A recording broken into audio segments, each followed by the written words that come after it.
Hi, good afternoon, everyone. Welcome. Welcome. Thank you all very much for coming out to our last session for this semester. Really glad for those of you all who've been with us since the beginning. Kudos to you. Thanks so much. I know we have our final year WOW students with us, and I know we have a few of our second year executive transition students with us as well. Um, Even though this is our final session, don't forget, in terms of the WOW students, we still want you to register for World of Work if you haven't as yet. We'll be sharing that link in the chat. So if you haven't registered for World of Work as yet, please do so, because you will get some more additional information directly from us with regards to the program and what's going to be happening as we move forward in the academic year. If you missed any of these sessions, we will be making the recordings available. And again, once you register, we'll be able to share that information of when the videos are ready for viewing, when the recordings are ready for viewing. Right, so we have a really good session today. We are continuing our discussion on interview preparation. Our first interview preparation workshop was all about how to dress for the interview. It was all about appearances, but now we're going a bit deeper and we're going to be talking about all the other things that you'll need to do in order to get ready for the interview. And I am genuinely happy to welcome back again with us Miss Corinne Copeland. She was here for the resume writing workshop and she's back to share with you all her expertise and knowledge in putting your best foot forward and acing the interview. And guys, I know we keep saying this for every session.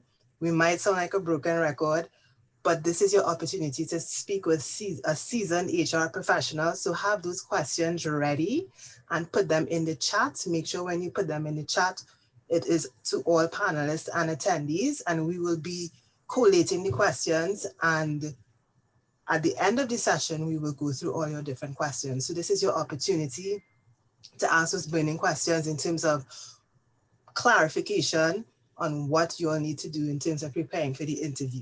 So I'm going to introduce Ms. Copeland. She has 18 years of diverse human resource management experience, which includes extensive hands-on experience leading strategic and operational HR initiatives for multinational, regional, and local organizations in such areas as organization development and restructuring, talent acquisition and retention, performance management, policy design and implementation, employee and industrial relations, talent development, and competence assurance. She is currently the Sector Human Resource Manager for Ansell McAl's distribution sector. Prior to this, she held several human resource leadership roles, including Senior Manager, Human Resources of Stock Technical Services and Group Human Resource Manager of the EIL Group of Companies. In addition to her passion for nurturing positive work environments, she's also passionate about youth development and volunteers her time as chair of the Youth Action Committee of the Human Resource Management Association of Trinidad and Tobago, otherwise known as HRMAT, which has created an avenue for her to facilitate career days and career development workshops at both the secondary and tertiary level.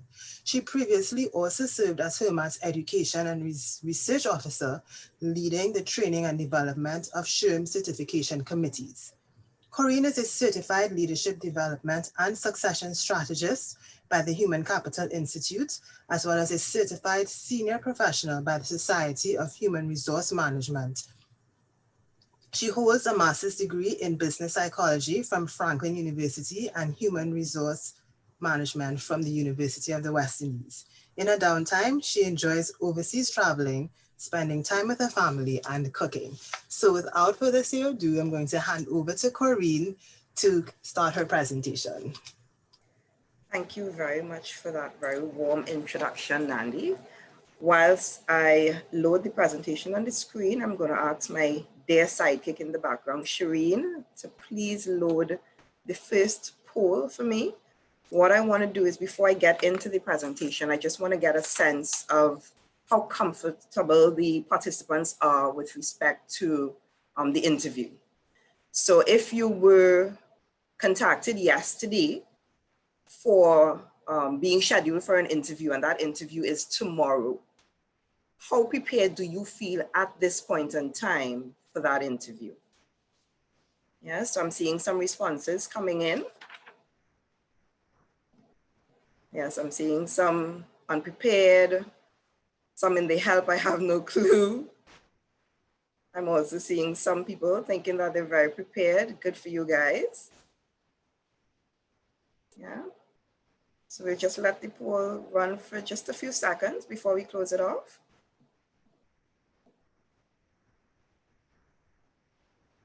All right, so we can close the poll now. Okay, so, I'm very happy to be here because what this says is that what I'm about to share with you guys will definitely be of benefit. We have 56% of you feeling that though you're not prepared for that interview tomorrow. 15% of you are screaming, help, I have no clue what to expect. Don't worry, you will not feel that way by the time I'm finished. And for those of you who feel very prepared or even just prepared, I hope that at least you would have picked up something new that I would have shared with you today that would give you that extra edge and enable you to land the job after that interview. All right. So my objective today is quite simple, and it's to provide you with information about the job interview and how to prepare for that interview in a way that enables you to be a better prepared and a more confident job seeker. I'm going to cover some topics, including what is an interview, how to prepare for an interview, which I have broken down into what I call my 4 golden rules, how to prepare for the interview questions, what to expect on the day of the interview, and some tips for how you can follow up after the interview, which is as equally as important. All right. Great. So first things first, you have landed yourself an interview. So that is an achievement in and of itself. It means that your resume would have been a quality document that allowed you to sell yourself to your prospective employer so that he or she thinks that you are worth considering. All right. I think that is an initial first step, because in order to land the interview, you need to sell yourself via that document that is called your resume. So now, to improve your chance of success at the interview, you can only do so if you are prepared. So that's why I'm here to help you. I'm here to help you prepare, and I'm here to help you impress your prospective employer on that interview day. So just very quickly, what is an interview? An interview is very simply a conversation, and I like to refer to it as a conversation because a lot of people, especially first-time job seekers, they get very nervous when they hear interview. It is simply a conversation. So I always encourage people to relax and try to be as natural as possible. It's an opportunity for the employer to get to assess you in relation to what they are looking for their respective role, and to learn more about you, to learn more about your personality, your social skills, your ability, and how well you fit with their organization. But it is also an opportunity for you to convince the employer why you may be the best candidate for this particular job, but also to learn more about the organization, to learn more about the position, and to learn more about the type of people that you are eventually going to work with, because we're being positive here. You're going to land that job. All right? So my 4 golden rules, quite simple. In preparing for an interview, you need to know yourself. You need to know the job that you're going to interview for. You need to know the organization. And then, of course, you need to have the look. You need to dress the part. All right, so let's go through these 4 rules. So in order to know yourself, you need to ask yourself some very pertinent questions. How well do you fit what the employer is looking for? What are the skills? What are the abilities? What are the attributes that I have that I think can benefit this company? Why do I believe I am the best fit for this job and this organization? These are questions I encourage you guys to ask yourself, and not only ask yourself, but ensure that you are able to confidently answer those questions, because these are the questions that are going to display during the interview why the employer should hire you. All right? Make sure that you have reviewed your resume thoroughly before the interview so that you know the information that you also put on there. That is also part of knowing yourself. A lot of people put information on a resume, and when they get questioned about it, they're not very confident about what's on that piece of paper. Make sure that that is not you. All right? Secondly, it's also important to know the job. If you're going to interview for a marketing position, you need to know certain information as much as possible about that position. Now, a lot of times, job advertisements would give you this pertinent information. All right. So I always tell people the job ad is not just for when you're applying, but it's also for when you're preparing for the interview. You need to study as much information as is provided there. What's the accountability level? What are the skills that they're asking for? What are the competencies and behaviors that they need from the candidates? Is there anything about the work environment or the team structure or even the hierarchy? Who does the position report to? All that is important information. And, I always encourage people as well, if you get invited for an interview, let's say you applied for a job that was very vague and you don't think that you have all the information you need to prepare, then why not ask? Ask the person who called you, do you have a role profile or a JD that maybe you can share with me so that I can better prepare for this interview? There's nothing wrong with asking for that, all right? That's certainly something that I do when I invite persons to an interview. I normally attach the role profile to the email invitation so that they are able to better prepare for that interview.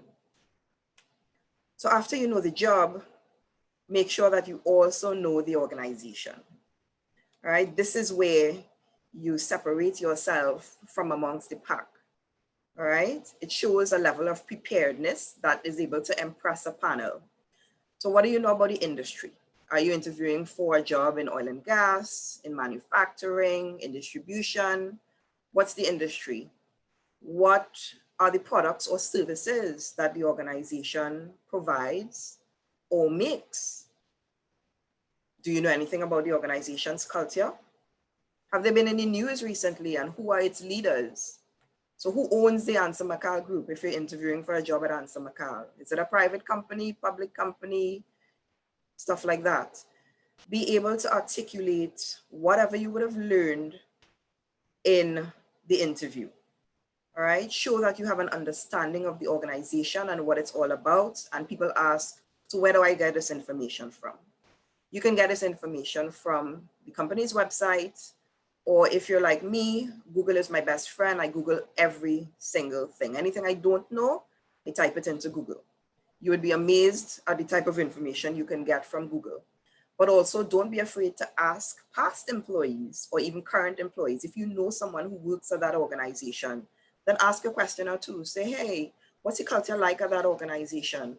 If there's something that in your research hasn't been clear, you can use that person to get some clarification so that you are better prepared and you're able to demonstrate to the panel that you did your research and you came prepared for this interview. And the fourth rule, of course, is dressing the part and dressing for success. Now, I know you guys had a session on dressing for success, so I will touch on this one very lightly, only to say that when you're going for an interview, I always like to advise people, dress for the job above the one that you're going for, all right? Which means try to be as professional yet conservative as possible. And the reason why I say conservative is you never know who's on an interview panel. And I always remind people that at the end of the day, HR practitioners and line managers, they're human. And so they may very well have certain biases. So if you have tattoos that can be covered, I advise you when you go for an interview that you cover them. Yeah. If you have a particular type of hairstyle, just make sure that it's well groomed. You know, nobody's saying that you have to cut your hair. Just make sure that you appear very neatly and professionally attired for your interview, regardless. Great. So I'll move on from the 4 golden rules and I'll ask my friend Shireen to poll number 2 for me. So the second poll, really, I want to ascertain what you all know about a particular style of interview, and it's called the behavioral interview, because we're going to get a little bit into behavioral interviews. So while this poll is running, I can tell you that good interviewers usually ask open-ended questions. You know, gone are the day when interviewers would ask you questions like, you know, how old are you? What do you do? What do you like? They use more open-ended questions in an attempt to get you to speak, and more so in an attempt to get to understand how you would react to certain situations, how you may have dealt with certain situations in the past. Yeah. And that is one of the benefits of a behavioral interview. All right, so let's see. We have some responses here. At this point, I'm going to end the poll. And 70% of you are quite correct. So the correct answer is B. A behavioral interview is an interview where candidates are asked questions and they have to answer those questions by providing specific examples from their past experience. All right, so what this does, it allows the interviewer to determine if you have strengths and abilities that are needed for the given position, and that is determined by how you would have dealt with those in the past. Because there's a saying that past performance is an indicator or a predictor of future performance. So this is why behavioral interviewing is quite common. A lot of HR practitioners use it now. You get typical questions such as, let's say I'm an interviewer and I want to assess your attention to detail. I would ask you very openly, tell me about an instance when you found errors in your work. I would ask you to tell me what caused them and what did you do about them. All right. Another one may be, let's say you're going for a customer service role, and so the organization is looking for a candidate that is very customer focused. Tell me about a time when you went the extra mile to meet the customer's needs. Now notice that these questions are very open, so it allows you to expound on your answers and to provide specific examples based on maybe how you would have dealt with some sort of situation like that in the past. Bear in mind that if you're someone who does not have a lot of experience in the world of work, you can always draw on your tertiary level or your school projects or assignments to answer some of these questions. So tell me about a time when you found errors in your work. It may not have been in the world of work, but maybe you found error in a project that you were doing at school. And you can draw from that same experience to answer the question. You know, I call these things transferable skills. A lot of time young people think that because I don't have experience in the world of work, then I'm not able to demonstrate how my skills can be used in the world of work. And that is incorrect. Debunked that one time. We all have skills that are gathered in our personal lives that can be transferred into the world of work. All right. So some tips on how to answer interview questions. Be consistent. As I mentioned, use examples and try to illustrate those examples with your experiences in a very structured way. And I would get into the STAR method with you guys because this is a very common method for answering behavior-based questions in particular. We all have failures and defeats in life. I encourage you, don't hide it. I mean, there's nothing to be ashamed about having not succeeded at something.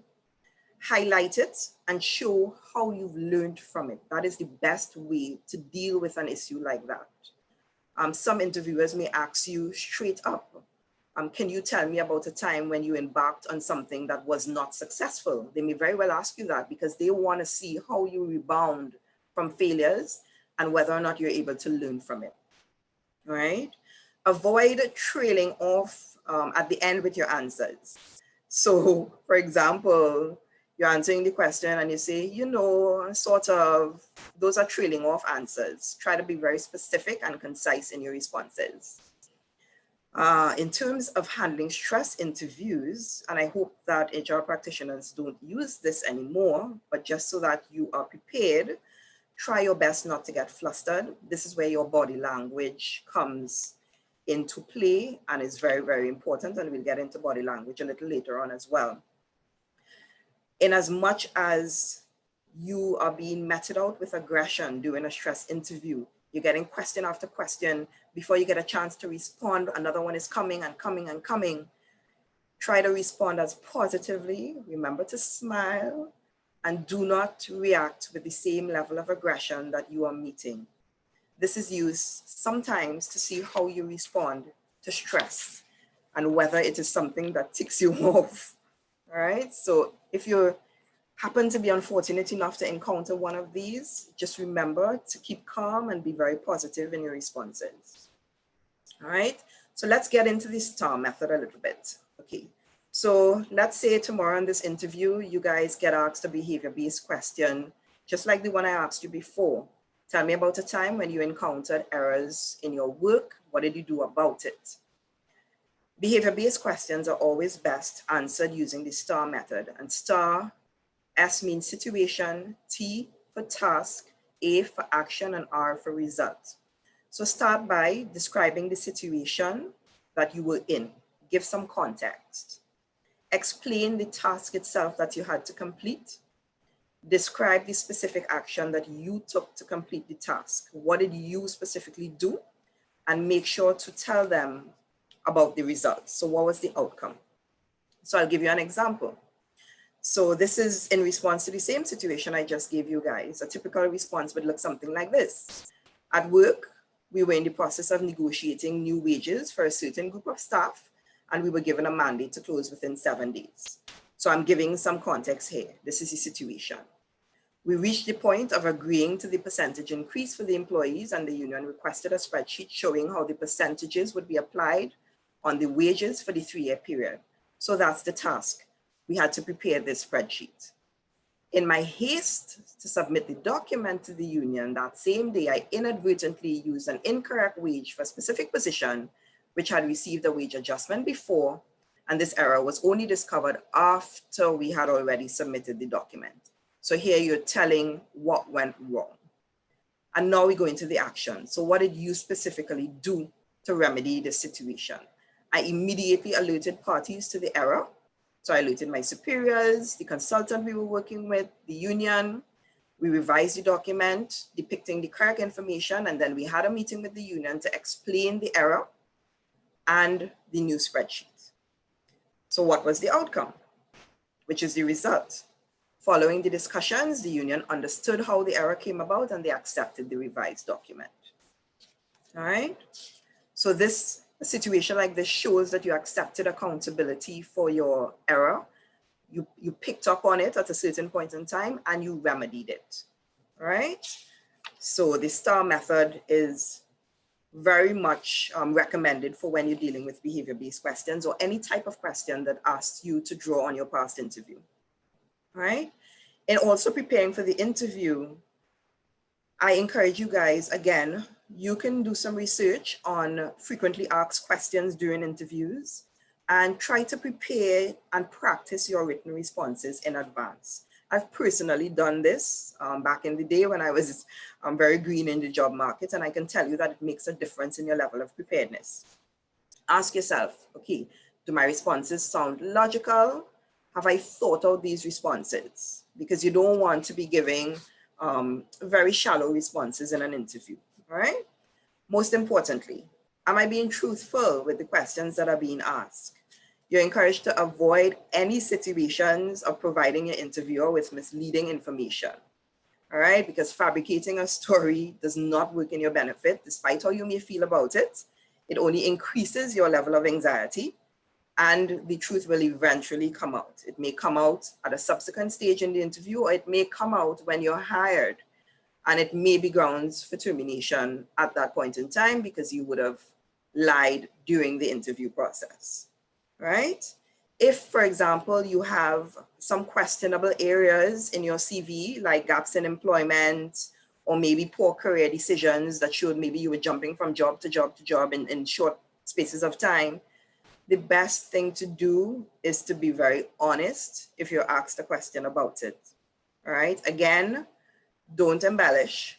the best thing to do is convert that negative situation into something positive. So explain what happened, explain how the decision or the incident was a valuable learning situation for you and how you benefited from that lesson, right? Go a step further, you may be able to say how you think that learning situation will impact your career in the future. Maybe you learn something from it that will make you a better marketer or a better professional all around. All right. The moral here is always be truthful. All right. Practice your behavior-based questions. Again, if you go on the internet and you type in behavior-based interview questions, you will get a host of questions for different types of competencies. So this is where you make the link again to the advertisement. If the advertisement called for someone who is customer focused, someone who is very organized, someone who has a high attention to detail, you actually get sample interview questions on the internet that you can practice in response to those, the questions that you may get for those types of competencies. All right, great. So you feel better prepared, and today is Friday. Oh my word, it came so quickly. What do I bring on the day of the interview? Don't walk with your hands swinging. I encourage you to prepare a folder, a simple folder. I encourage you guys to get, those travel folders and have some pertinent information in it. My suggestions are the name, address, and phone number of the organization and the contact person. This would come in very handy in case you happen to run late or you have some unexpected delay that you need to get in contact with someone. You don't just show up late. It's advised that you make a phone call and you advise the person that I'm running late for whatever reason. All right, make sure that you know where you are going. What I used to do before was actually go visit the organization before. So in the days when I traveled, I would travel the routes before so that I knew exactly, okay, I have to take a maxi from here to here or a taxi from here to here. This is how long it will take me. This is the fare, etc., etc. All of that helps in your level of preparedness, because the worst thing is to think that you can get there in a half an hour, and when you reach on the taxi stand, you realize that you never traveled this route before and taxis hard to get. So you spend half an hour longer than you anticipated waiting for a taxi, and then you get to the interview late. All right. Copies of your resume and a pen and paper for writing. That's important as well, because remember I said you're getting to know the organization, so you want to be able to take notes. Go a step further and prepare a list of questions that you may want to ask your interviewer. This also shows a level of preparedness and a level of interest in the organization and the job as well. If you're applying for an art-related job, then you may also need a professional portfolio. Yeah? Great. So you're at the interview. Take time to compose yourself when you arrive. I always advise people, please try to arrive at least 10 minutes early. And the interview begins from the time you step out of the car. Some organizations do use interviews as the entire process as a means of assessing you. They want to see how you are going to greet everybody you encounter, from the guard at the security to the receptionist when you go up the stairs, to the person who comes down to take you up the stairs to the interview room. Remember, you're displaying yourself as being a fit for the organization. And if this is an organization that is very much focused on customer service and friendliness, and more so a family culture, they want to see how you are going to blend in with their family, right? And if their family is one that values relationships very highly, then they are going to be ascertaining how you treat with those relationships you encounter. So remember, greet everyone you meet and be pleasant. Just remember to give a little smile. As I mentioned, if you think you're going to be late, call and inform your employer ahead of time. Please try and avoid this situation as much as possible, guys. If you're going to be late, let it be for a really unforeseen circumstance, all right? It shouldn't be because of traffic, because hey, we live in Trinidad and Tobago. Traffic is a part of everyday life, especially if you're going to an interview in Port of Spain, all right? Like I said, greet everyone in a friendly manner. Greet your interviewer by name with a smile and make eye contact. Offer a very strong handshake, not bone crushing, guys, especially if you're shaking female hands or vice versa. All right, try to be calm, be aware of your body language. All right, non-verbal speaks louder than verbal sometimes. We're going to get into body language a little bit in the next slide. All right. I encourage you guys to practice in front of a mirror. This adds tremendous value, specifically in terms of your body language. All right.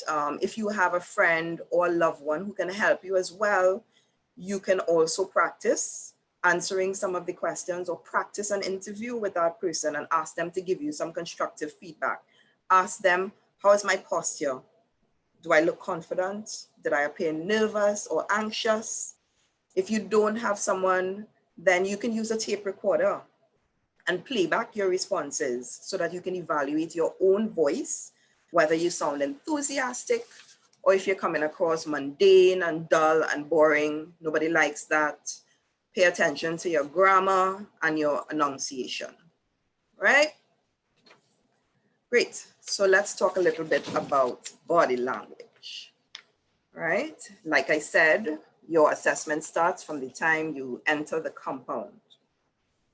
So each interviewer will be individually assessing you. If you have a panel of 4 persons, all 4 of those persons are going to be assessing you. So it's important that you make eye contact with each one of them.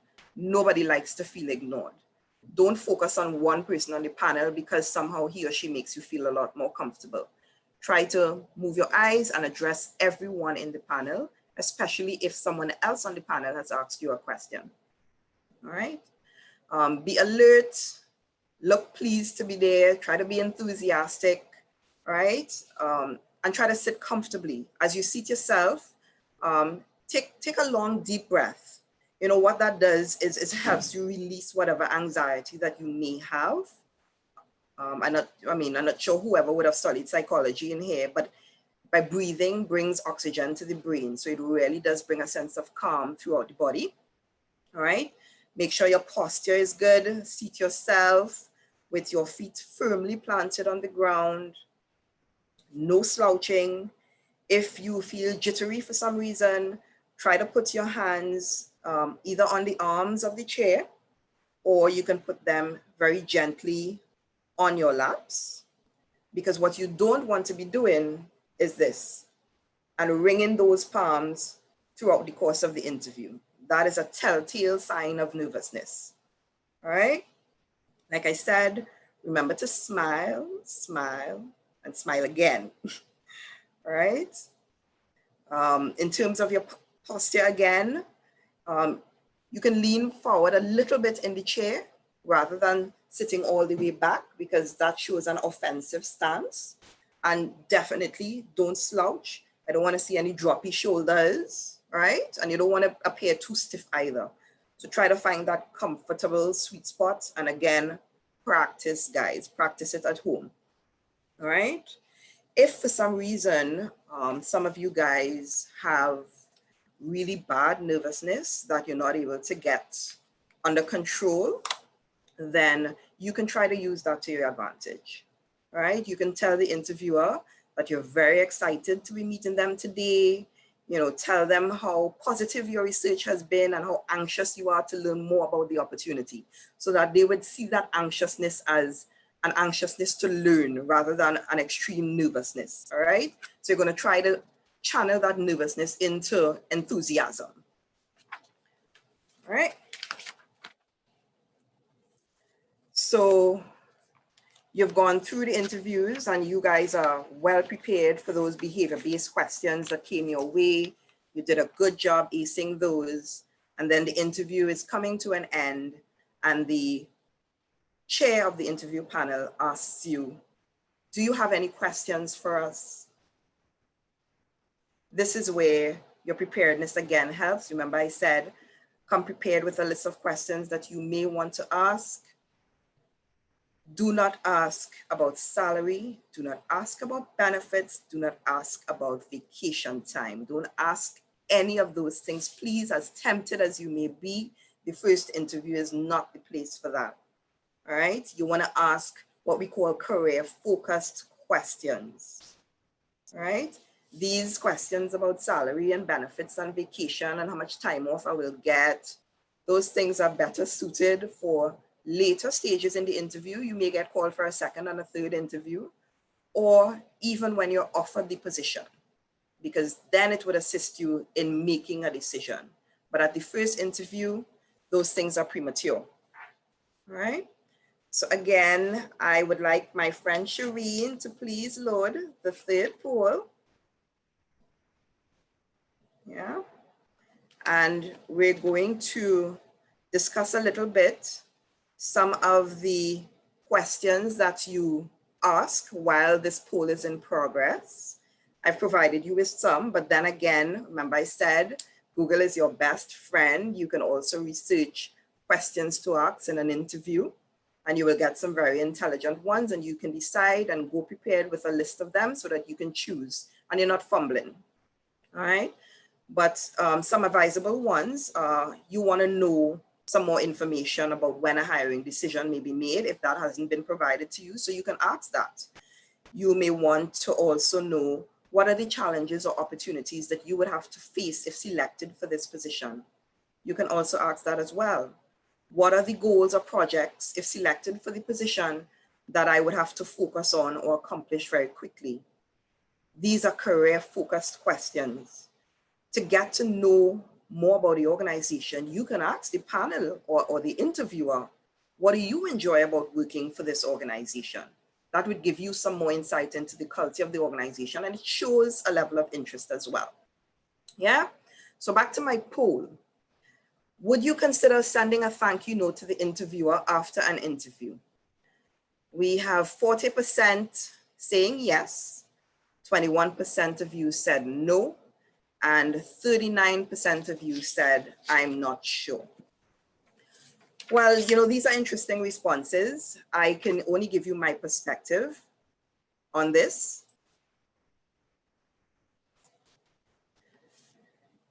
This topic is part of what we call interview follow-up, right? So I have some tips for you guys in terms of following up for the interview. So the interview has been concluded, you shook hands, you went your way. Make sure that you are clear, as I said, on the next steps in the selection process. But I would also want to encourage you, you can consider sending a thank you note to the interviewer or the interview panel. There is no right or wrong, so all your responses can be considered correct. It all depends on your level of comfort and how you feel with it. All right? Make sure that you alert your references. So whether or not you've actually given a list of references in the interview, you are confident that it may go that stage. You want to make sure that the people who you intend to use as references know that you're on the job market and can prep themselves for an impromptu phone call. More so if you've listed persons on your resume. There have been instances that I've had in my experience of people listing professionals on their resume as a reference. And as an HR practitioner, we call that particular reference, and they're stunned, for one, that they were even listed as your reference, and two, they did not give positive feedback about you. All right, your references are supposed to work in your favor and not against you. So ensure that anyone you intend to use as a reference has agreed to be a reference for you and can speak positively about you. All right, you can feel free to follow up in a few weeks based on, of course, what the response to the next steps in the process has been. So if the interviewer told you that we intend to communicate with you by the end of next week on what the next step would be, and you don't get a phone call or an email or anything to that extent, then you can feel free after that time has passed, not before, after that time has passed, to follow up. You can send an email or you can make a phone call, very politely calling to get an update on where they are with the recruitment process, right? There's nothing wrong with that. Through it all, remain positive. I know job search and job hunting and the interview process can be very nerve-wracking. I've been there, but try to remain positive. Whilst you are awaiting a job offer, continue your searches. Don't just attend that one interview and that's the end of it there. Continue searching and something will happen. Something will happen in your favor. I'm quite confident about it. Yeah. So for those of you who are considering the thank you note, let's talk a little bit about that while Shireen loads the final poll. So in terms of your thank you note, this is my very simple suggestion. Yeah. I'd like to thank you for the time you spent talking with me about whatever the position is at whatever the company's name. I'm very excited about this position and I'm convinced, and this is where, again, this is your last ditch opportunity to sell yourself, all right? So you're doing that in a very short paragraph. I'm very convinced that my qualifications, experience, and attributes make me not only eligible, but the ideal candidate for this position. You're making a last-ditch plug here for yourself. That's all you need to see. I look forward to hearing from you soon about this position. Sincerely, and you sign your name. All right, there's nothing wrong with sending this for those of you who want to consider it. Keep it very concise. Please don't send long-winded emails and 2- and 3-page letters. I've had those, I can tell you. We start, we skip the middle, and we get to the end. All right, don't go there. Keep it concise. All right, so let's see my poll and let's see if I would have benefited. Ooh. Yes, I think so, because I have nobody who's screaming help. I have no clue. So I'm happy to have been of service here today. At least 95% of you feel that you are better prepared for this interview tomorrow. You know, and like I said, the difference between being prepared at 85% and being extremely prepared at 100% is your level of practice, all right? Make sure that you practice the little tips that I would have given you guys. And of course, I'm volunteering to send you guys this presentation through the guys in the background, Nandi and team, so that you can refer to it when you need to as well. So at this point, that's all the information I had to share with you guys. I'm open for questions or comments. Okay, awesome. Great presentation, Corinne. I definitely learned a couple of things that I didn't know before either, so that's really good. And I'm going to kick off with our first question. You spoke about the types of interviews that we have, and you focus on behavioral interviews. Mm-hmm. And the question is, besides behavioral interviews, are there any other common interview methods? Yeah, sure. So you're going to get behavior-based interviews, like I said, that delve into how you would have reacted to specific situations in the past to determine how that can be applied. A lot of organizations also used what we call in-depth interviews. And all that really is getting to know more about a specific topic. So we would be discussing this topic at length, and I'd be asking you to tell me about this, how you did this, why you did this. And it's just to get to understand that specific topic. That's called an in-depth interview. You would get your typical open-ended questions. So tell me a little bit about yourself. That's an open-ended question. You can get asked, why do you think you're a good fit for this position? That's not necessarily behavior-based, but it is an open-ended question that allows you to expound on why you think you're a good fit for this position. You can also get close-ended questions, and those are questions that really require typical yes or no responses or very short responses. So you can get a range of questions, the behavior-based, the reason why I zoned in on those is those are the ones that are most common now because it gives the interviewers insight into whether you can in fact perform on this particular job. All right. One thing we didn't discuss was something that is called an assessment center. And that's a whole different topic by itself. That goes beyond just the interview. Some employers also ask you to complete assessments as part of the entire interview process. So you may have a psychometric assessment, which really is just a personality assessment. They may send you a link where you click on it and you are asked a series of questions about yourself that you respond. And there is a program in the background that generates a report based on your responses. You can also be given, apart from the psychometric, a technical assessment. A technical assessment, again, is geared towards determining how you will perform in the particular job. I've administered a lot of technical assessments. So for an HR specific position, you may be given a scenario with some questions based on that scenario. And you're giving, let's say, an hour or 2 hours to prepare a presentation based on that scenario. So it may be a real work scenario that the organization is facing and they want to know how you will deal with that scenario. Or you may get something that's a bit more generic.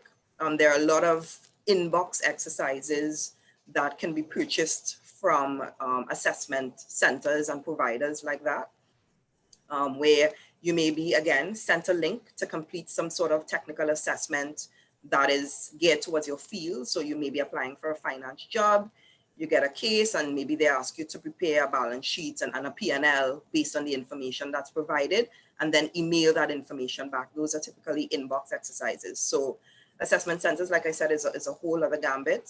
Some companies use it depending on the level and the position that is being recruited for. So I hope I answered that question. Yes, I think you did, but I actually want to sort of stay on the topic of assessments. Give me 1 second, guys. Sorry.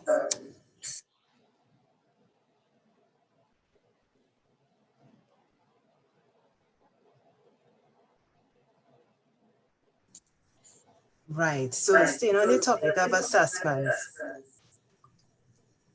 we find that sometimes students shy away from it.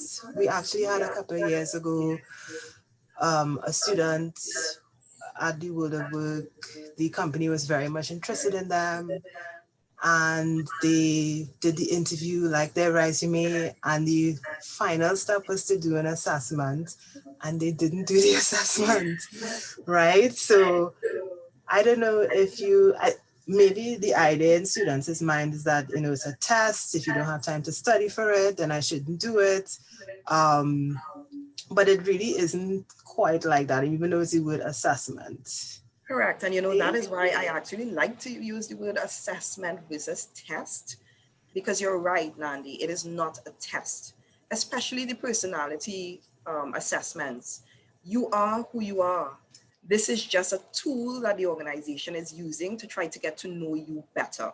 So they're asking you a series of questions. Remember that as a recruiter, I'm looking for a certain personality fit into my culture for the particular role, so that this personality assessment gives me another avenue to ascertain whether or not you can fit that. And there's nothing wrong if you don't fit that, all right? It may be that you don't have the personality traits that they're looking for. So I always encourage people, don't be afraid to take the assessments. You know, some people take it and they feel like they're a failure if they don't do well on it. There is no doing well with a personality assessment, all right? When it comes to technical assessments, on the other hand, I know those create a little more anxiety, because typically those are situations that can very well be real life and can mirror what you're expected to encounter on the job. So the organization is, quote unquote, testing you to see how you will respond in the work environment if you are presented with that situation. Those rightfully cause a bit more anxiety because those are closer to tests. But again, you can only do your best, all right? Do your best, make sure and read the case study. If you're given a case study, if you're giving a scenario, make sure and read it and draw from your experiences in trying to answer it. if I doubt that a lot of companies will issue technical assessments to new graduates, right? Unless, of course, it's something very generic, like let's say it's a customer service type assessment, and let's say they give you a scenario where you have a difficult customer coming in and they want to know how you will interact with that difficult customer so that he or she is pacified at the end of the interaction. Those, again, assess less of your technical ability and more of your behaviors. All right. So it really all depends on what that assessment is asking you when it comes to the technical assessment and the scenarios. But guys, don't shy away from it. I mean, when you get a technical assessment, it really means that the employer is interested in hiring you. And that is almost always the final step between them saying yes or no. All right, so take that extra shot. You've gotten thus far already. You've gone through, you got the interview, interviewed already, did your behavior-based assessment or your psychometric, and the last step is the technical. Go for it. Go for it. Yeah? Right. And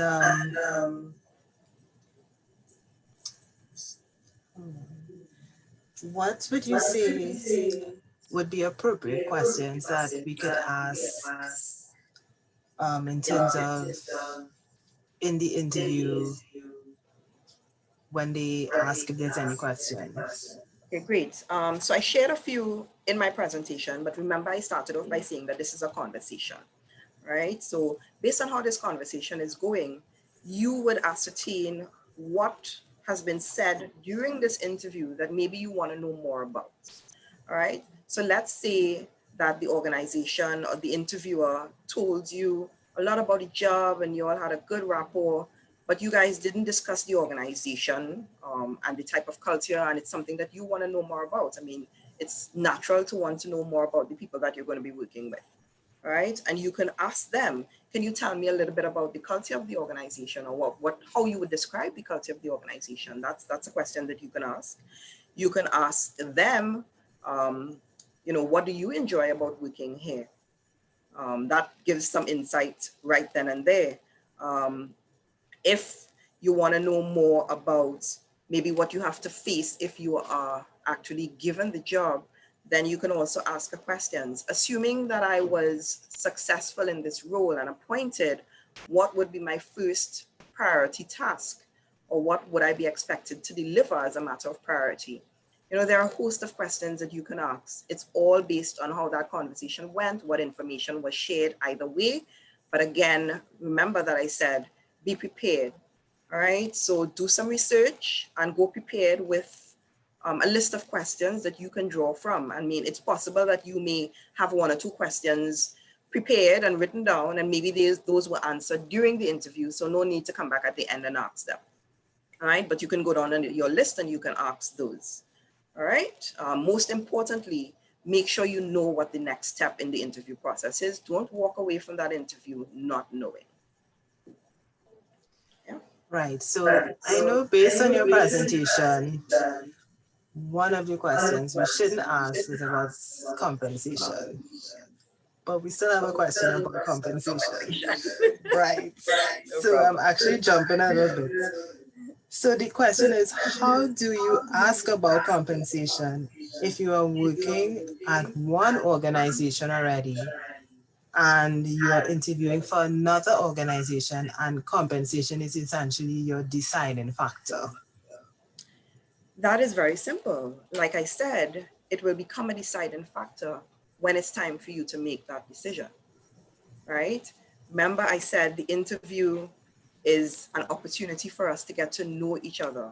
If you bring up that topic too early, you're going to indicate to your interviewer that that's all you're interested in, right? And that is not a good way to start off a relationship, right? If I meet a guy and all he do is ask me, so how much money are you working for? I close it on him one time. All you're interested in is my money? No, all right? So look at it the same way. You don't want to go down that route. The first interview is not the place for it.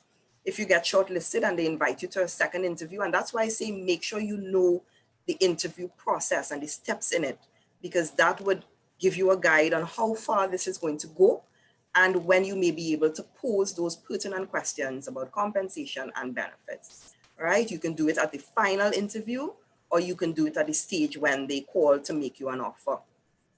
All right. Right. So even if it's a one interview situation, when they when they offer you and that conversation begins, then that's when you could bring it up. Correct. Yeah. Unless the interviewer is the person who brings up the topic of compensation, you don't bring it up. Because there are times when interviewers do bring it up, they may ask you, so what are your salary expectations for this position? And let me get into that one time in case you all happen to get it. Be prepared for it. Be prepared for that question. So if you're going to an interview for a particular job, like I said, you have to know the job and you have to know the market, you have to know the industry.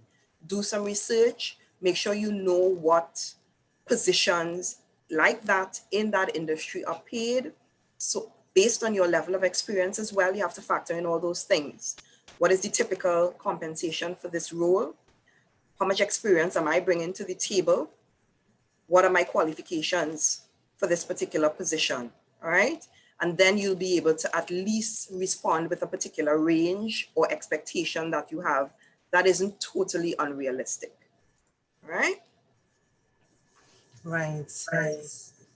So, and how common is it to sort of have to go through different stages in an interview? It's quite common actually. So there are times when an interview will start with a telephone interview, believe it or not.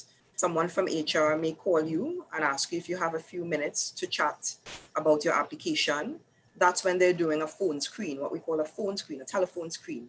So they're screening you for some very basic information that they want to use in their shortlisting process. So that's considered the first stage. In that stage, it's quite typical as well. Sometimes they may ask you for your current or your expected salary expectations. So be prepared for it even then, because sometimes they want to know whether or not, if you're expecting $20,000 and they can only pay 10 for a particular position, they're going to get into that conversation with you one time, right? Sometimes without the telephone interview, you just get called for an interview up front. And that interview, let's say it may be with someone in HR and someone in the hiring department, but it may not be necessarily with the hiring decision makers. All right. So then those people do a shortlist, they prepare a report, that reports get forwarded to the hiring decision makers who may then want to meet you if you're shortlisted. So then you get invited to another interview to meet with the manager of the department and possibly the HR manager, or maybe the same person from HR. But the fact is it escalates. So with each interview stage, there's an escalation. So you may get invited to 2 or 3 interviews. If in the process there is the assessment phase, you may get the assessment phase after the first interview before final interview. That's very common.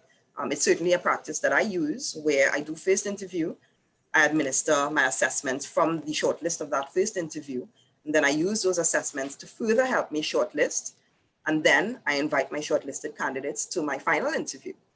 All right. So it's quite common, Nandi, to answer your question. Right. And so we have a question that's related to COVID. How do we ask heavy questions in the first interview, like how did you handle the COVID pandemic in your organization or company? So just, I guess, around the same topic of what questions to ask. I think that's an excellent question. It is an excellent question. Again, you're going into a particular environment. We're at a stage where health is of priority, and you want to see how this organization is going to care for your health and well-being by how they would have dealt with this pandemic. And I think that's an excellent question to ask during an interview. How did the organization handle its response to the COVID pandemic? That's an excellent question. You don't have to shy away from that at all. Right. And another COVID question, should somebody get called in to do a face-to-face interview and they don't feel comfortable doing it, do you think would it be rude to decline wanting to come in to do a face-to-face interview? What are your thoughts on that? I believe that's an opportunity for a conversation right then and there, because COVID has been with us since about March. We're in December, so it's been 9 months. This is going into 2021. So organizations are actually now transitioned to a phase of what we are calling the new normal. You know, if this were March, if an organization were inviting me to a face-to-face interview in the month of April, then I can definitely understand the concerns and the hesitations without a doubt. It's too soon. We didn't know what we were dealing with. But now 9 months into it, a lot of organizations have transitioned from the online interviews, which were a feature earlier on in COVID, to starting back face-to-face interviews, but of course with protocols in place. Now I can tell you I had a face-to-face interview up to last week because my organization has very strict protocols in place. So like I said, it's an opportunity for a conversation. You can express to the person who called you, given the state of the pandemic, I'm a bit apprehensive to put myself at risk. Can you please tell me how your organization is, or what strategies your organization has in place to mitigate any risk that may present to me by coming to this interview and getting to that discussion. And I mean, some typical protocols I will share with you guys. Organizations now have screening at all entry points. So we have a screening at our security entrance. So when you get to the security, there's a screening form that you have to complete declaring certain things. So whether you have any flu-like symptoms, you have to declare that on the form. Whether you would have traveled, of course, with the borders being closed now, nobody traveling anyway. But I mean, earlier on, whether you travel to any country within a specific time frame, you have to declare all of that. Then they also use the temperature apparatus to record your temperature. If you have a temperature that indicates that you have a fever, as slight as it may be, you will be barred entry. If you indicate anything on our screening form that flags as a risk, so if you indicate that you're currently sneezing, you will be barred entry. All right. And on top of that, we also have mandatory wearing of face masks. So you can't even roll down your window to speak to the security without wearing your face mask. He will tell you, put it on. All right. When you pass that, when you park up and you get to the front of the building, we have a sanitization station. So you have to wash your hands before entering the compound. When you get into the building, the first person you meet is our receptionist. There is now a glass, a temp glass that is up, preventing that contact between you and her. I mean, that wasn't a feature before COVID, but it is there now. And again, you have to maintain wearing your mask. All right. Someone is going to come down and escort you to the meeting room. When you get to the meeting room, you will find that everyone in the meeting room is also wearing a mask. Not only that, but you would find that they're not sitting very closely either. It's a big meeting room. You have 2 or 3 persons already waiting there for you, and they are very dispersed, right? So we're also observing the social distancing even within the interview protocols, right? So, I mean, things are changing and organizations are getting back to some semblance of normalcy, but of course, ensuring that we adhere to the COVID protocols. So if you are concerned about a risk, just engage in that discussion. There's nothing wrong with feeling unsafe, especially in this current environment, but don't say no outright. Engage in a discussion and try to get to understand. And if for some reason you still don't feel comfortable based on what was explained to you, maybe you find that their protocol is lacking, or God forbid they don't have any in place, then you can politely ask to be interviewed electronically. You know, given the state of the pandemic, would you mind us conducting this interview via an electronic platform? You know, we can do Zoom. There are so many. We can do Zoom, Microsoft Teams, Skype. There are hosts. All right. So again, conversation is really, really important. Right. Which kind of segues into another question, which is how do you prepare for a virtual interview? I don't know if you can share some tips on that. Sure. So we've had numerous, like I said, it's 9 months into the pandemic. And let me tell you guys, you prepare no differently. No differently. I'm meeting with you guys today, and I have on what I call my interview face, because guess what? I don't normally wear makeup, but I got on lipstick, all right? You prepare in the same way that you would for a regular interview. The only difference is that you are sitting maybe in your home at a desk with nobody around you, staring at a computer screen, and you have people staring back at you. but your level of preparation is exactly the same. Practice, use the mirror, use the tape recorder.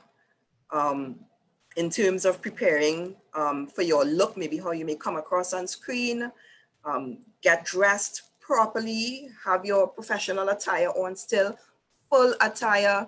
Don't wear the jacket and the short pants because God forbid you have to stand up during that interview, you will be embarrassed. So full interview attire and seat yourself there. Again, like I say, be prepared in advance. Don't just show up. So if the interview is at 2 p.m., don't log on exactly at 2 p.m. because you want to make sure that you have no technical issues. So consider yourself arriving to the interview early, but virtually early. All right, click that link before and sit in that virtual waiting room until you are admitted. All right, because you may want to test things like maybe your light. Every time I have some virtual meeting, I have to make sure I have proper lighting depending on where I am. Those are things that you need to test out beforehand. Make sure that you have proper internet connection. Those are the things that you need to add to your level of preparation. All right. If you don't have a dedicated workspace at home or wherever you're doing this interview, you need to prepare one. So you have to add that to your level of preparation. Maybe you have family members at home. You may want to ask them, hey, I need to use this room for an hour. Please don't disrupt. Go into the room, set up yourself, lock the door. If you know that your background is noisy, you may want to use a headset versus just trying to speak through the mic on the PC. Things like that. You know, it's really about just preparing for that virtual face-to-face interaction. And again, feel free to Google it. There are a lot of things already out there about how to prepare for virtual interviews. Right. So we have a few questions about the thank you notes. Sure. They wanted to know if we should leave it at the reception, if it should be like a physical note or should it be an email? You can send an email. You can send an email. Remember I said that as part of your preparation, you should also have the name and contact information for your contact person. I mean, there's nothing wrong after the interview calling up that contact person and asking if Ms. John was the chief interviewer on your panel, can I have an email address for Ms. John? And you can send Ms. John an email thanking her and her fellow panelists so that you don't have to send the email to everybody on the panel, but you can send it to one person. That's quite fine. Yeah. Okay. And do you, from your experience, do you think things like that make a difference, set somebody apart in terms of the interview process and the selection process? I think it does.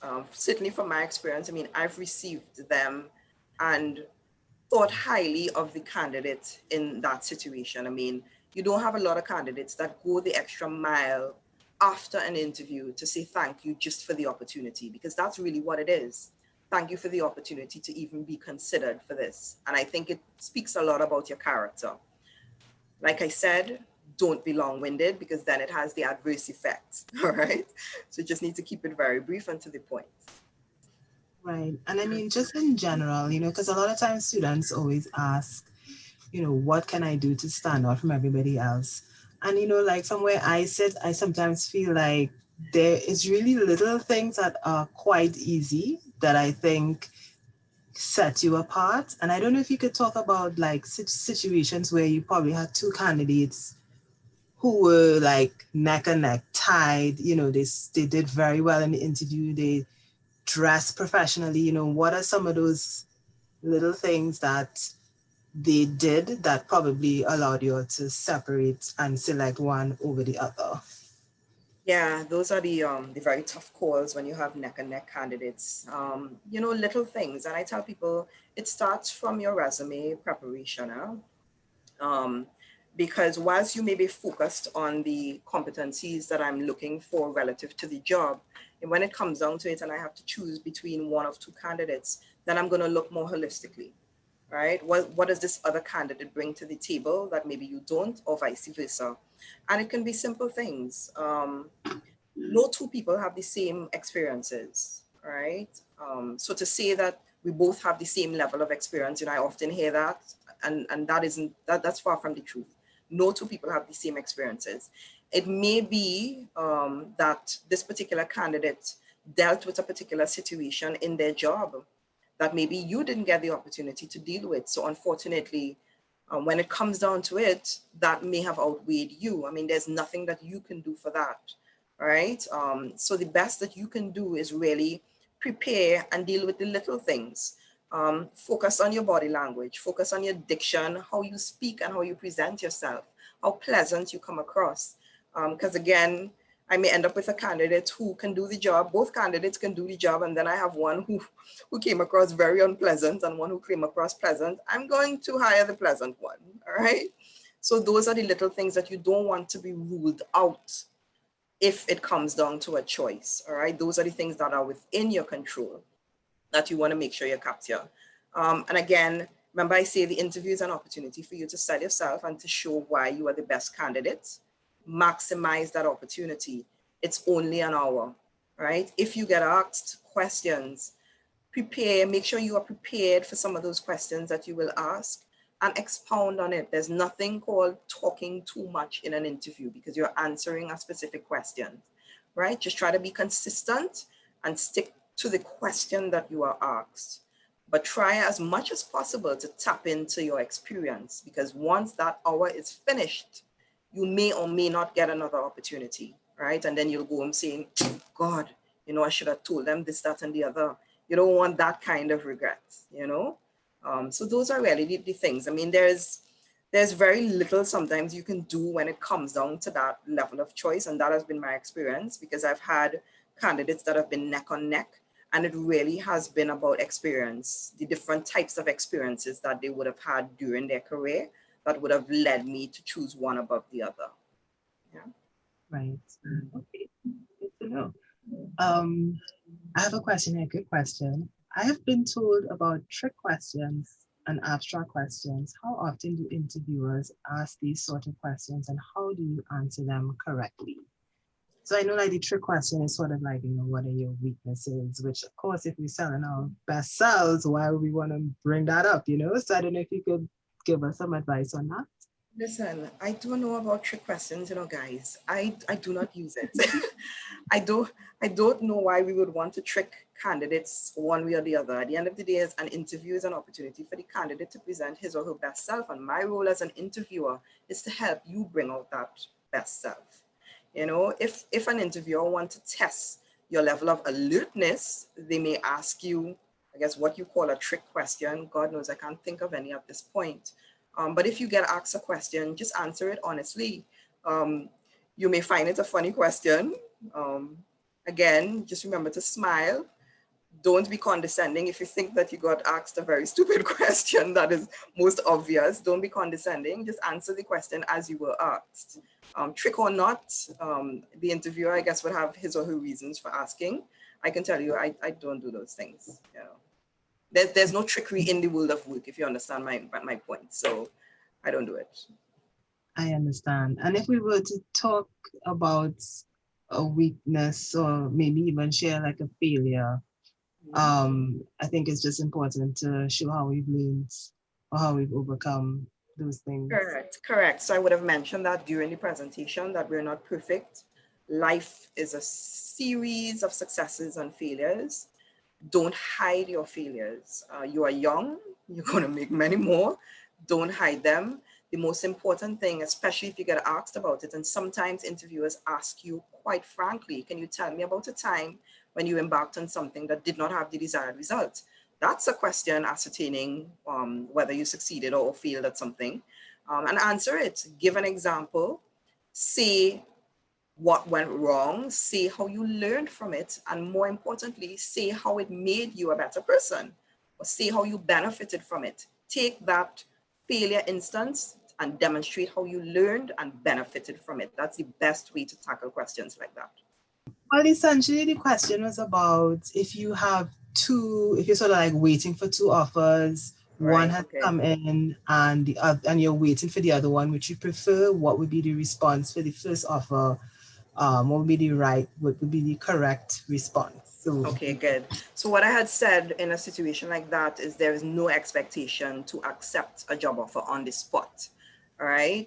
If you get that phone call offering you the job, you can very politely say to the person, um, take all the notes, of course. Can you please give me a couple of days to think about this and discuss it with my family?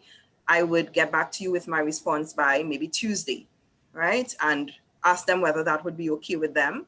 If they prompt you, you may very well want to disclose to them that you are expecting another offer. And so you want to be able to properly evaluate both of them to make a decision. And there's nothing wrong with that as well. What I would do though is from the time you buy yourself that time, make a couple of phone calls. If it's to that organization that you expect to give you the job offer, call up the person and find out where they are in their recruitment process. And you can disclose to them, look, I'm very interested in this opportunity. However, as you know, I would have been attending interviews and I just got a job offer. So I'd like to be able to make a decision based on where you are in your process. What I concluded by saying is that based on that person's response, if that person says, look, give me a day or two, we're close to making a decision, then you can buy yourself that time with that day or two.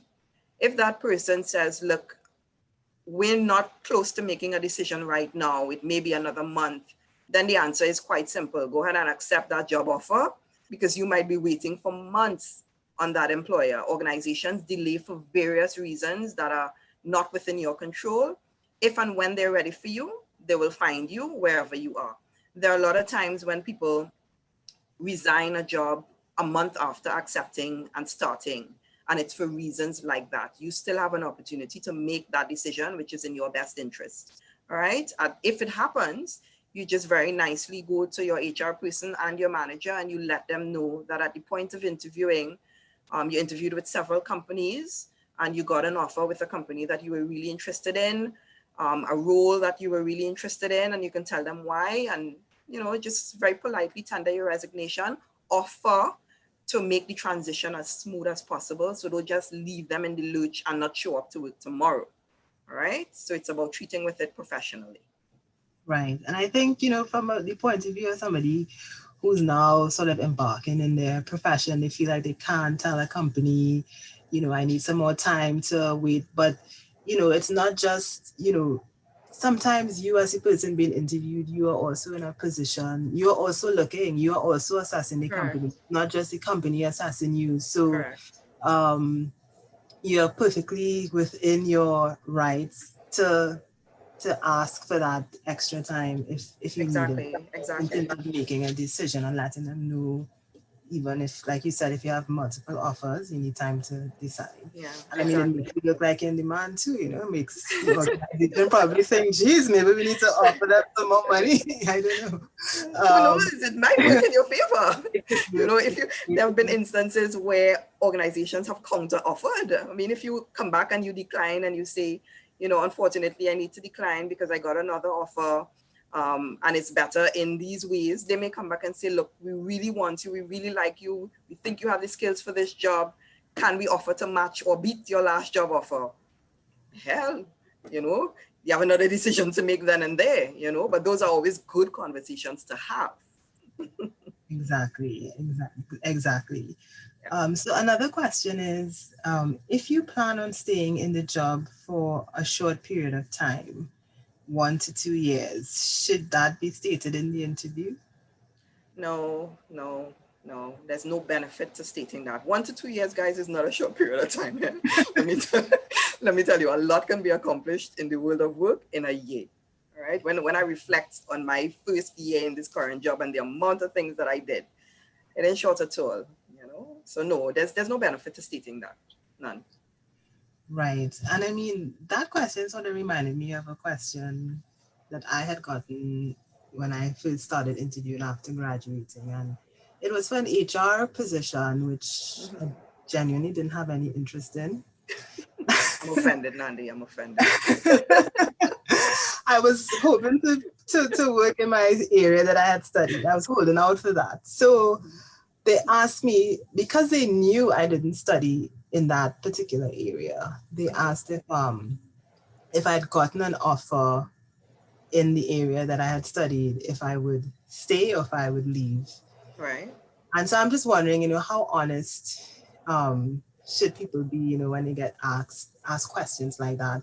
Or maybe, I don't know if somebody would ask, even in terms of the period of time that I don't know if somebody would interview would ask, how committed are you in terms of staying in the job? I don't know if those are questions that people would ask that might make you. Not typically. The one that you mentioned, though, is a real possibility. If you are being offered a job that is not in your field, an interviewer may very well be concerned about retaining you. So I invested in recruiting you. Gosh, I wonder if she'll ups and leave us tomorrow. There's nothing wrong with answering that question honestly, but non-committal. Right? At the end of the day, the most important thing is to demonstrate to that employer that you are committed to them right now. So you can say something like, I've accepted your job offer and I'm committed to giving 100% of my attention and my effort to your organization. If an opportunity in another field were to present itself in the future, I would consider it. At this point, I'm not able to say what I would in fact do. It all depends on what the opportunity is. You understand what I mean? So you haven't committed to it, but you reinforced your commitment to your current employer that at least put them a little at ease that you're not looking to jump out the door tomorrow. Yeah? Right. Yes. And for my personal experience, I think I answered a bit too brutally honest. so they didn't ask. They didn't offer you. But you live and you learn. You live and you learn, exactly. Yes. Someone is asking, how do you correctly end or leave the interview room? Okay, so the interview end is normally signaled by the panel or the interviewer. So that take you from that person, because you don't want to be the one getting up prematurely while the interview is still going on. All right. And the person may say very clearly, okay, Nandi, unless you have any more questions for us, we thank you for attending the interview, etc., etc. The courtesies are extended. And then you say as well, I really want to thank you guys for the opportunity, and I hope to hear from you guys about the opportunity in the near future. It depends if they say they will call you by next week or whatever. But just extend the courtesies as well, and then you can get up and extend your hand for a handshake. Of course, not now in COVID time, but in usual circumstances, you just extend your courtesies and then you can leave. The person would most likely show you out of the meeting room as well, if it's in an area of a building. If it's an online, the same thing applies. So the person would say, thank you, Nandi. We appreciate you taking the time to meet with us today. If you have no more questions for us, then that concludes the interview. And then you in turn say, I also want to extend my thanks for you guys taking the opportunity to meet with me, and I hope to hear from you soon. And that's it. You click that leave meeting button and you exit. That's it. Right. Yeah. And a common question I get from students sometimes is, how soon should you follow up with the organization? Yeah, it all depends on what they indicated to you. Because remember, I said, don't leave that interview not knowing what's the next step. All right. Okay. So one of the questions, if they have not indicated to you during the interview, ask, can you please tell me what the next step in your interview process is? And how soon can I expect to hear from you?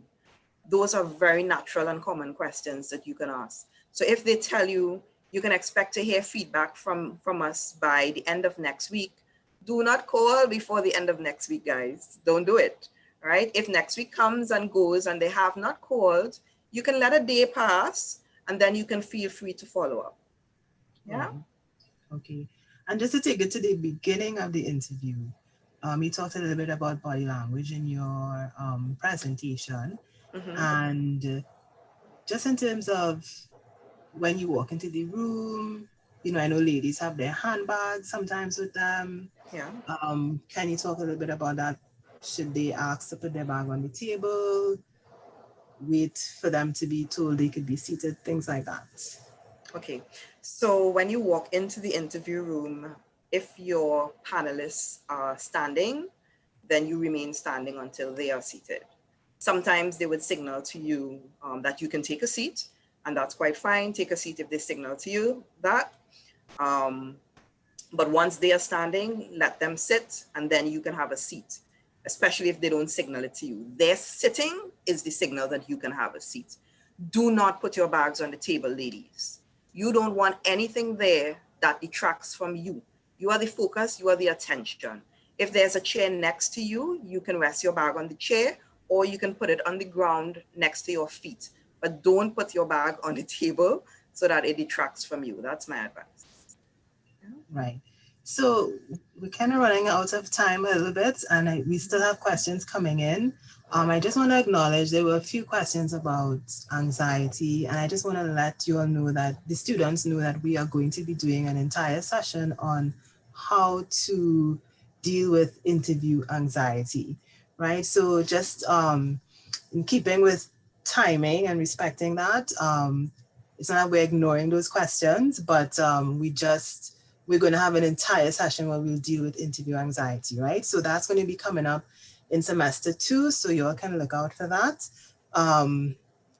We have some questions coming down at the end. Two types of questions that students are asking about. What if you're asked if you're looking for a job or career? That's one. So the interviewer is asking you, are you looking for a job or are you looking for a career? That's one question. And the other one is, when you're asked, where do you see yourself in 5 years? And the answer you give is not relative to the company. Would that be an issue? What would be the right thing to say in a situation? Okay, so let me take the first one. So are you looking for a job or a career? The answer to me there is obvious. We're all looking for careers. We're all looking to grow in a particular field. And so you should answer in line with that. Even if you're not sure, to be honest, answer like that, all right? Advise them that at this point, I'm young and I'm looking to build my career in a particular field. So if you're at that point in time, you're interested in marketing and the job you're interviewing for is marketing, then great. Let them know that I'm young in my career and I'm looking to build it in the marketing field. And I think that this job would be a good step that would allow me to do that. All right. The second one is, remind me again. Oh, this second question is, if you're sort of like, where do you see yourself career-wise? In 5 years. Good. Where do you see yourself in 5 years? So that's a typical one. And it is linked to the first question, because at the end of the day, the organization is trying to ascertain information about your aspirations. So please don't say, I don't know, yeah, I haven't thought about it, you know. Don't say that. Be prepared for that. Be prepared for that question, especially as a young professional, because they want to ensure that you at least have sight of where you want your career to go or where you want to be in the future. And it can be as simple as, at this point, I want to find a job that is aligned with my skills so that I can grow in my career field to hopefully advance within that career within the next 5-year period. All right. It can be as generic as that, or you can be very specific depending on where you are in your career. If your aim is to, you're currently, let's say, at an administrative level, and you want to progress to, let's say, supervisory or managerial level, then you can say that at this point, I'm at the administrative level in my career. I've had X amount of years experience, so that in the next 5 years, I see myself advancing to a more senior level, like possibly supervisory or managerial. You can be specific, all right? But most important is demonstrate that you've thought it out, because it demonstrates that you've given consideration to your future growth and your aspirations as a professional. Yeah. Right. Okay, and so we have 2 more questions, and guys, we're going to cut it off after this, right? Because it's after 3. Questions about, I guess a lot of these students are kind of wondering the different types of questions they could get answered. And I mean, we can't cover every single question that could possibly come in an interview, but in response to our conversation about asking when would be a good time to follow up, or, about what's the next step in the interview process, a student is imagining a scenario of being told that, we will get in contact with you, and, don't, I don't know if that's a response that sometimes happen. You know, we Don't call us, we'll call you. exactly. That is literally what they said, but I was trying to couch it. No, I don't think my HR professionals are so back in the Stone Age. When I hear that, I have to think of Arnold Schwarzenegger movie from back in the day. So no, guys, I think it's reasonable to have an expectation of knowing what the next step would be. No employer would interview a candidate and of course be interested in filling a role and then tell a candidate, well, don't call us, we'll call you, and then leave you hanging for what, months, years? You move on, right? So even if the employer isn't able to answer for whatever reason, then it does not preempt you from checking in. So let's say 2 weeks has passed and you really want to know, because you might be in a scenario where you got a job offer and you were really interested in that job and you want to make a decision. So there's nothing wrong calling up the company and speaking to your contact and asking them, can you tell me where you are in your interview process for the particular role? I would have interviewed 2 weeks ago and I received a job offer. So I really want to be able to make a decision at this point. And it's either they can answer you or they can't. And to be honest, if the organization can't answer you, then don't waste your time. Go ahead and accept your job offer, move on, Right. And I think it goes back to, this is the working world. This is the professional environment. This is a professional speaking to another professional. They're seeing you, the student, as a professional, even though maybe Right. in your mind, you're sort of thinking of yourself as a student, and Exactly. in a kind of subordinate position. But you have the right to ask certain questions. You have the right to have reasonable expectations. Exactly. And like I said to Nandi, not to cut you across, but like I said, remember that whilst the employer is getting to know you, you're also getting to know them. And there are some organizations, depending on how they treat me in an interview, I will very well decide that I don't want to work for you because your values don't align with mine. If I go to an interview and I'm meted out with rudeness, and trickery and all sorts of things, and then when I ask you what's the next step in your process, you hit me a don't call us, we'll call you. From the time I walk out the door, I close my eye on you. So even if you call me, you would probably hear from me that unfortunately I'm not interested. So at the end of the day, guys, when you're growing up in your profession, you're going to meet a lot of things, but you have to make choices that are in your best interest as well, right? So don't feel compelled to accept everything that gets thrown your way. Exactly. I saw someone type there, know your worth. That's right. Nice. Yeah. And the final question, it sort of speaks to handling a situation. How long should you take to answer a question? That you've been posed, like maybe you need to think about it a little bit, or if you get asked a long question, and it has like part A, part B, or part C, if you're allowed to take down notes, is that something? Of course you are. So yes, you're allowed to take notes. You remember I said walk with that pen and paper. In terms of responding though, nobody says that you have to answer off the bat. Some questions do require us to pause and think. Of course, we don't want long periods of silence because that becomes quite uncomfortable. So you can interrupt that silence by saying, so you pause, you get asked the question, and then you pause, and then you say, I really need to give this one some consideration. So of course, all that time you're thinking, the wheels are turning, right? You're trying to come up with your response. But then that buys you a few more seconds of a pause. All right. Don't just get asked the question and then remain in utter silence.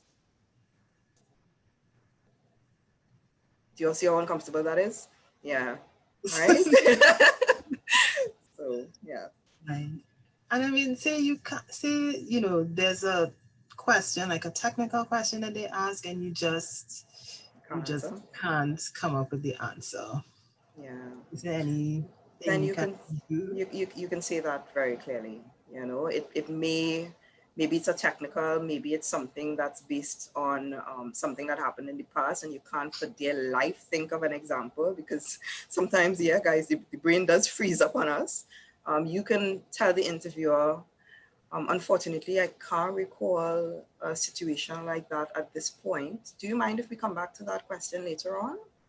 And they can come back to it. Or if it's a technical question and it's whether you know or don't know the response, if it's something that you don't know, then you can very clearly say, unfortunately, I do not know the response to that question. It's not something that I've had to deal with thus far. But I am open to hearing what you think is the most appropriate response. And you can learn from the panelists as well. Okay. All right, so that brings our session to an end.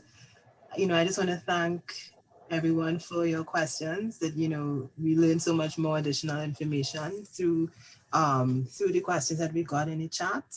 And Corinne is going to share her presentation with you guys. So, you all have an opportunity to look and review because there were a couple of questions that the answer is covered in the presentation that you all may think was missed. But again, just kind of looking at the time, right? So you all will get access to that presentation. And Corinne, many, many thank yous for coming out and speaking with the students and sharing your experience, your expertise. We really appreciate it. And again, thank you everybody for coming out and enjoy the rest of your afternoon. Yeah, thank you again, Nandi. It's always a pleasure sharing with you.